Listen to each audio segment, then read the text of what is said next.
See, I'll be trying to give people the benefit of the doubt. This is not a story that I've been following on my channel. It was just one of the things where I saw, and I was like, okay. And then when I saw what came out about all the computer searches, I'm just like, okay, this sounds set up. This sounds fake. It sounds like you were preparing for it. Sounds like you're doing research. There's no way this could be real. I was like, all right, let's give things time and see what happens. Well, things have happened. Good afternoon. Thanks to everyone for attending again today. I want to thank the members of our department and all of law enforcement who played a role in the investigation of this case. Last Wednesday, July 19th, we held a press conference and provided you with the facts of the Carlee Russell disappearance. We told you the investigation was ongoing. We helped you determine where Carlee was within the 49 hours of her disappearance. Today I've talked to and received a statement from Mr. Emery Anthony, attorney for Carlee Russell. Mr. Anthony has scheduled a meeting for Carlee to meet with investigators early this afternoon, but then I received an email stating that a statement was being provided by him on her behalf. Mr. Anthony asked that I read the statement in its entirety, which I will do now. Okie dokie. My client has given me permission to make the following statement on her behalf. There was no kidnapping on Thursday, July 13th, 2023. My client did not see a baby on the side of the road. My client did not leave the Hoover area when she was identified as a missing person. My client did not have any help in this incident, but this was a single act done by herself. My client was not with anyone or any hotel with anyone from the time she was missing. My client apologizes for her actions to this community, the volunteers who were searching for her, to the Hoover Police Department and other agencies as well. They could have been doing other for her stuff. friends and family. We ask for your prayers for Carlee as she addresses her issues and attempts to move forward, understanding that she made a mistake in this matter. Carlee, again, ask for your forgiveness. She ain't gonna never be able to write this down. People We have a gonna meeting get her scheduled forever. with Mr. Anthony to further discuss this case. We're currently in discussions with the Jefferson County District Attorney's Office in Bessemer about possible criminal charges related to this case. And we will announce those charges when and if they are filed. Good Lord. With that, we'll take a few questions. As Officer Hale said, when call on you, please state your name and your affiliation. Yes, sir. Keith Mims, WAGG 610 100.1 FM Summit Media. Chief, do we at this time of the Hoover Police Department know the whereabouts of Carlee Russell during that 49-hour period that she was supposedly missing? Now, as I said the other day, was talking facts and everything. If I said anything today, would just be speculation. Actual facts, we do not. Aaron Llewellyn, WBC 13. Can you tell us what her motivation was for doing this, if you can?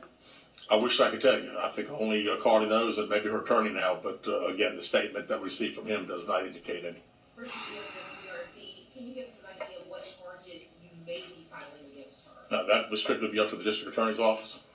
David, I'm CBS 42. Can you update us so that there is a meeting scheduled for this afternoon with the family, or when is that meeting? Yeah, no, not a meeting with the attorney, not the family or Carlee. We have a meeting scheduled with the attorney, and that will take place some point tomorrow. And there's no meeting with Carlee Russell or her family at this point? Not scheduled, no, sir. Were you chatting with Fox News? What's next to close this investigation? Well, again, we want to talk to Mr. Anthony tomorrow and see if he has any more to discuss about the case. We'll certainly be asking if we'll get an opportunity to again interview Carlee like we've wanted to since she returned. Chief Stephen Quinn, ABC 3340. Yes. I was her. I wouldn't do no damn interview. Knowing I'm serious. that this was made up. Well, I'm glad that we got this. You know, we certainly laid the facts out to you guys and to the national. Everybody was saying media this, that had a lot of this interest is in another this Jussie particular case. The sad thing is that again, there were so many people that were involved, took this thing very, very seriously, and again, we wanted the focus to be bring her home. She got home. We're very excited about that.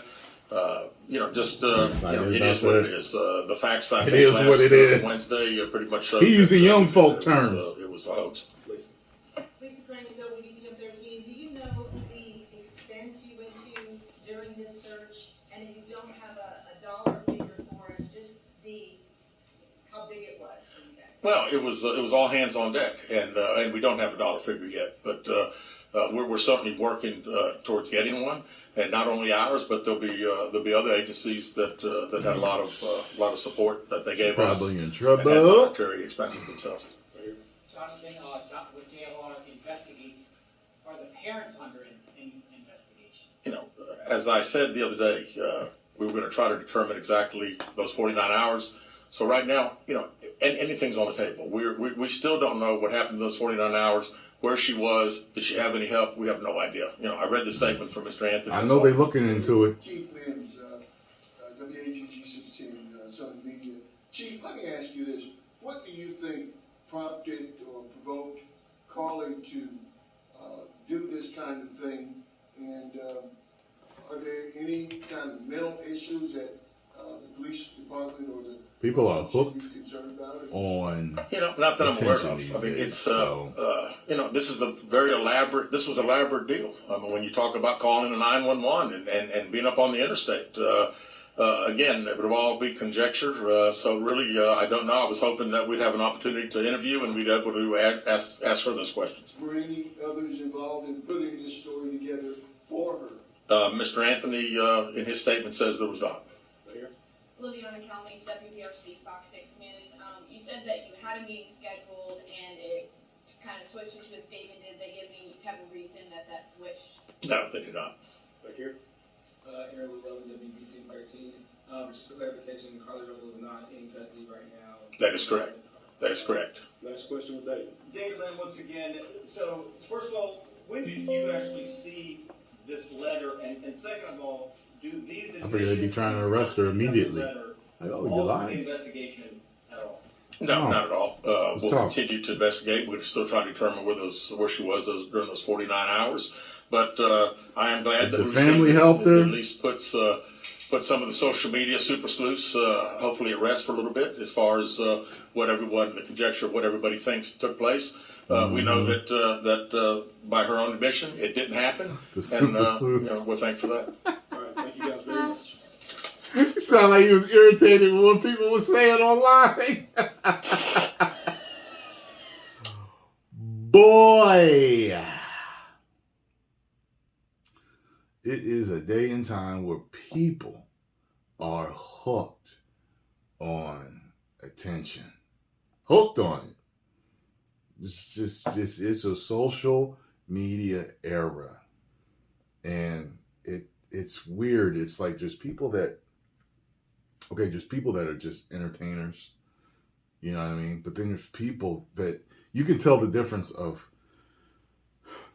the entertainers and people that do news and stuff like that. You could tell the difference between them and someone that's just doing something for attention. And these days, people are looking to do anything to get attention, to be made famous, it's... People are ridiculous. People are ridiculous. Hey, coming from somebody that's got a little bit of fame, I'm telling y'all, it ain't what it's all wrapped up to be. It ain't what it's all cracked up to be. I'm telling you right now. There's some nice things about it, and there's some super irritating things about it. I'm just letting you know. Been doing this 11 years, okay? So, first of all, one thing that you got to know is that if you're on social media, anybody in the public eye, if you've been alive long enough to be on social media for any amount of time, you know that if people come out and say they lied about something, they get destroyed online. And people fake stuff and do stuff like that, run scams, they get destroyed. Why would you even want to do it then? So I'm assuming that she had a plan, maybe, and I hope her family wasn't involved. If the family was involved, maybe the whole family was scamming. I don't know. I don't know. I ain't gonna point no finger, but she's the one that's coming out saying basically she acted alone and this and that. But she can't be right in the head if she thought all this was gonna work. Or the fact that just to think of it and to put it into plan, into action. To look all this stuff up and know they can track you and find out what you were looking up before. Like if you watch the first 48 or some of these CSI type documentary or even the TV shows, they go into your computer history to see what you was looking up and where you was at. Even if you hit the library, they'll find out what computer you used and see when you logged in and what you was looking up. Like, yo, people are crazy. So, post comments down below. This is what I want to know from you. Who believed her? What was your course of thought as things developed? Who believed her? When I heard it happen, I was just like, okay. And I heard that people were kind of like, But then when the details came out, I was like, I'm sorry, this sounds like a bunch of bull-ish. Sounds like she lied, it's fabricated, made up, all for attention, some type of story. Maybe money, but I don't know money for it. It sounds like an attention grab. Let me know. 10 million subscribers.